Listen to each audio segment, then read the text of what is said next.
Hello again, everybody, and welcome to Day 2 of SEC Media Days. I'm Pat Dooley, sports columnist of the Gainesville Sun. You know Robbie Andreu, who covers the Gators. And today you get to actually cover the Gators, Robbie, because Urban Meyer and Andre Caldwell, Tony Joyner were all here. I tell you, Tony Joyner's going to be a go-to guy for us this year. I think he is, too. You know, he's a good talker. And before the Tennessee game last year, he said some things. I think it kind of got him benched from the press conferences. But I think he's back. He's a team leader. And you talk to him today, here's the guy with the, his head is in the right place. And I think the team is, too. They're not talking about winning it last year. They're not talking about repeating. The goal is to get back to Atlanta. I think they realize, just like the former ball coach says, if you get there, good things happen to you. I think that's their goal, and that's what they're focused on, which is a good thing. Urban Meyer saying, basically, we're just trying to get through training camp. We're not trying to repeat. We're not trying to do anything. We're just trying to get through training camp. And I think that it's key, Robbie. One thing that he and I talked about a little bit, and I know you wrote a little bit about, the middle of that defense, the two tackles, the middle linebacker, the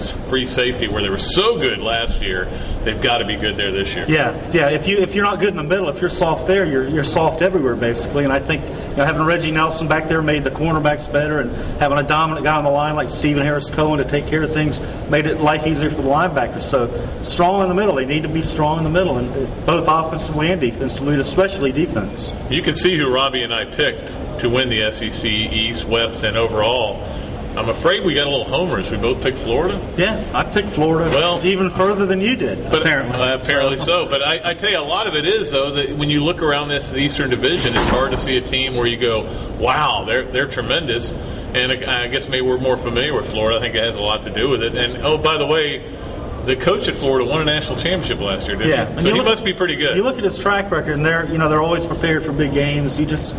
And he's got so many playmakers on offense right now. I think he's real excited about the potential of having Tebow in there as a guy that can run and throw, and an experienced offensive line and a lot of speed on the edge.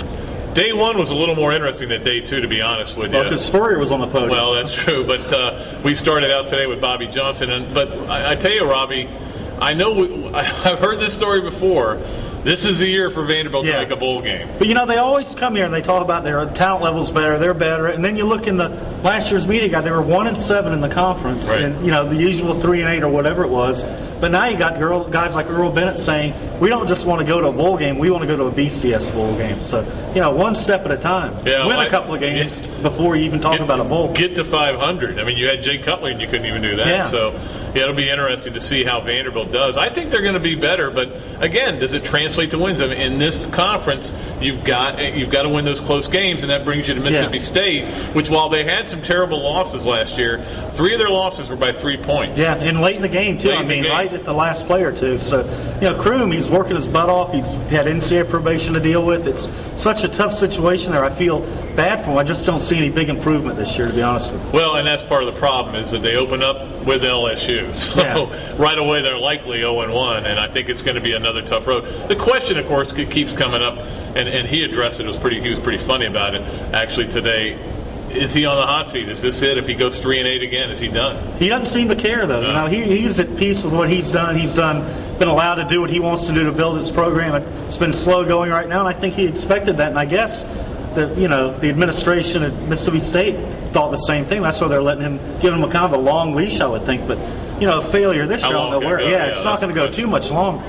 Well, and certainly the star of the day, I know you'll back at home, you're probably thinking, oh, that was Urban. No. The star of the day was Nick Saban because he's the Alabama coach and we're in Alabama. It was a little over the top, Robbie. I mean, the great story, and this is in my column, which you can read at Gatorsports.com, is right over here in this area there were some people, a lot of mini cams lined up ready for the Saban to walk out. They all got their cameras ready because they saw the door opening. The lights all came on. Saban's about to arrive. Saban's about to be here. And they looked up, and the guy came out of the door, and they went, They put their cameras down. The guy was Urban Meyer, who I think won the national title last year. You think the cameras would have been on for him. They didn't care. It was like, he's nobody. Urban Meyer, who cares?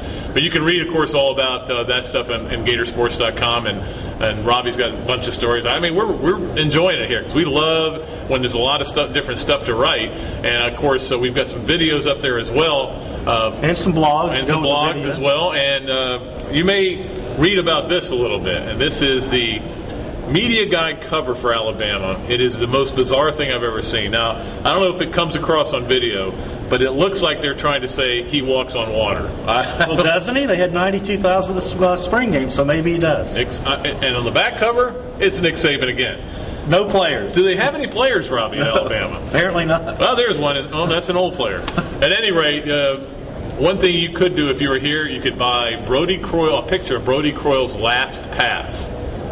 You can? It's down there at Bama Fever. Now, nowhere on it does it say, it might have been picked off for all I know, but they've marked it down to $400. You know the good thing about Saban, though, and this whole hysteria over him? Nobody's mentioned Bear Bryant all week. That's true. What's happened with that? There was a guy with a houndstooth baseball cap. Oh, okay. Today, we're back where we're usually at. That's right.